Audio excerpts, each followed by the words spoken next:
बिस्मिल्लाहिर्रहमानिर्रहीम। अस्सलाम वालेकुम स्टूडेंट्स। जैसे कि हम यूनिट 5 फिनिश कर चुके हैं, आज हम स्टार्ट करने जा रहे हैं यूनिट 6 पेज नंबर 110। यूनिट 6 जो है unitary method. Unitary method page number 110। Unit 6 unitary method page number 110 start करने जा रहे हैं, जिसमें फर्स्ट एक्सरसाइज है एक्सरसाइज 6.1। एक्सरसाइज 6.1 में तमाम वर्ड प्रॉब्लम्स हैं। इंतहाई easy and interesting word problems है। ये इंतहाई इजी एंड इंटरेस्टिंग।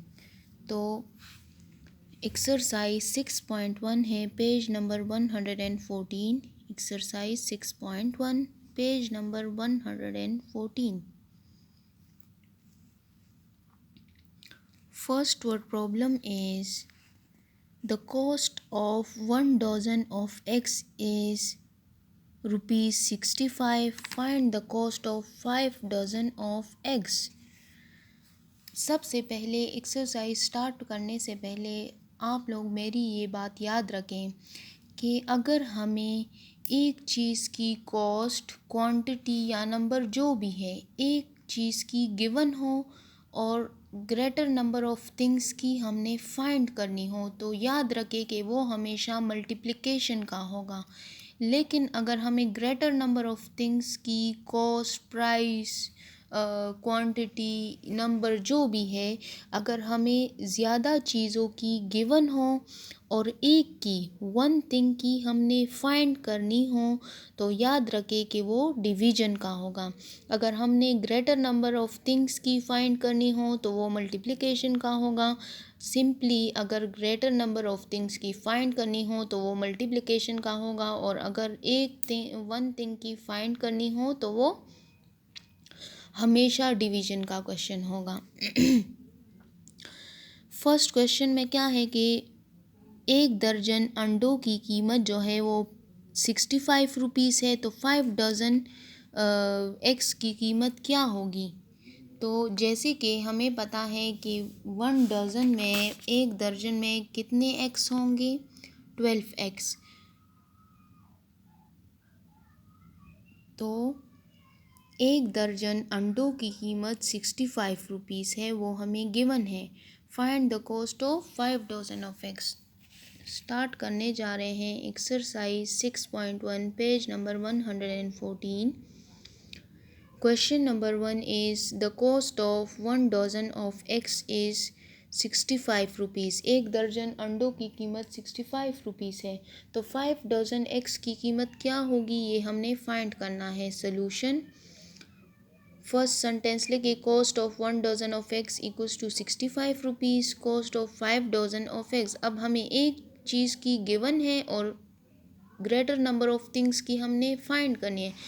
तो एक दर्जन हमें गिवन है, 5 दर्जन फाइंड करना है, तो सिंपली 65 रुपीज़ के साथ 5 मल्टीप्लाई करें रफ वर्क में। 5 5 ज़ार 25, 5 लिख लिया, 2 कैरी, 5 6 ज़ार 30, 30 + 2 32। So the answer is 325 rupees.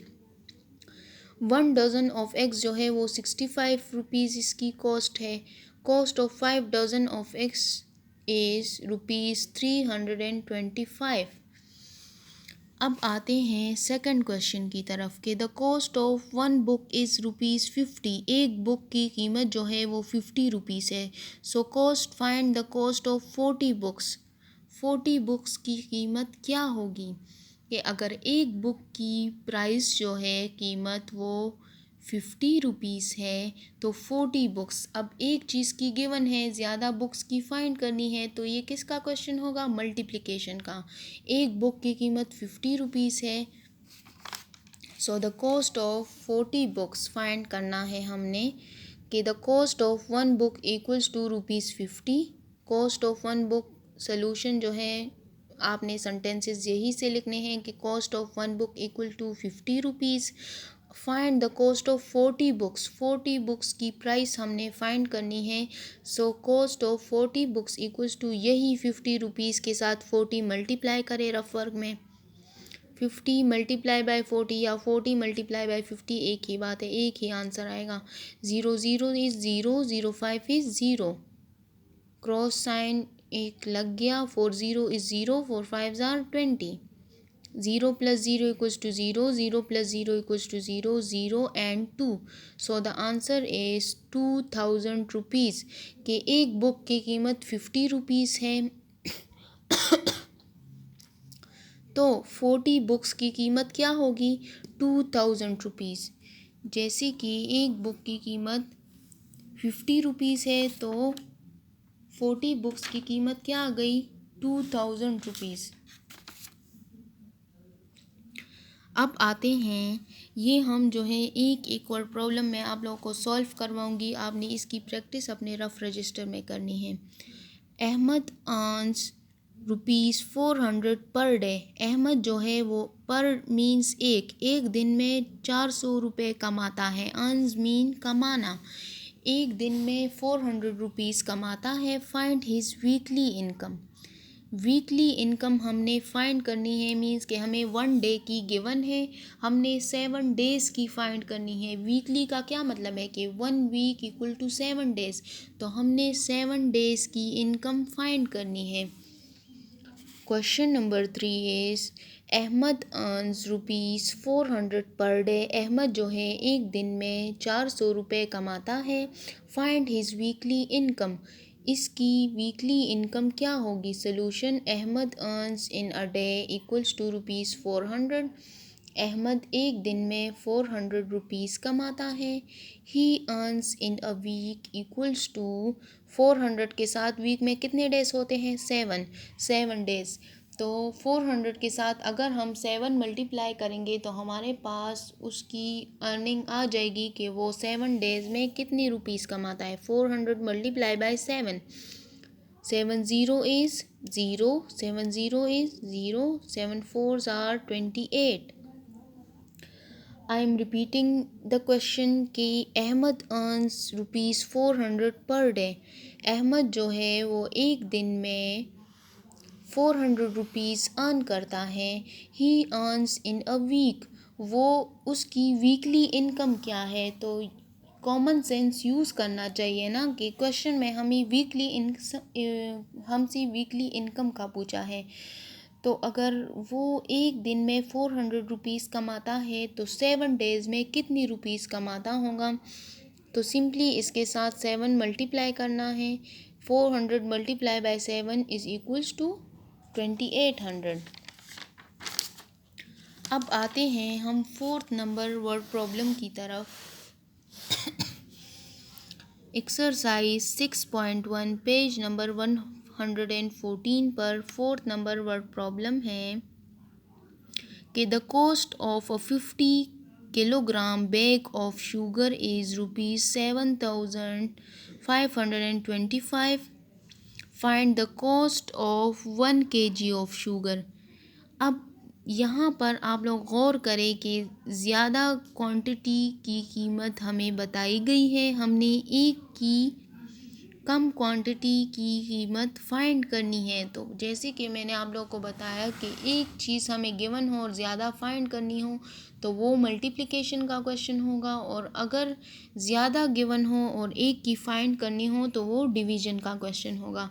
सो यहाँ से क्लियर है कि ये डिवीज़न का क्वेश्चन है कि 50 किलोग्राम बैग शुगर का एक बैग है, वो है 50 किलोग्राम। उसकी प्राइस क्या है? 7525 और 7525।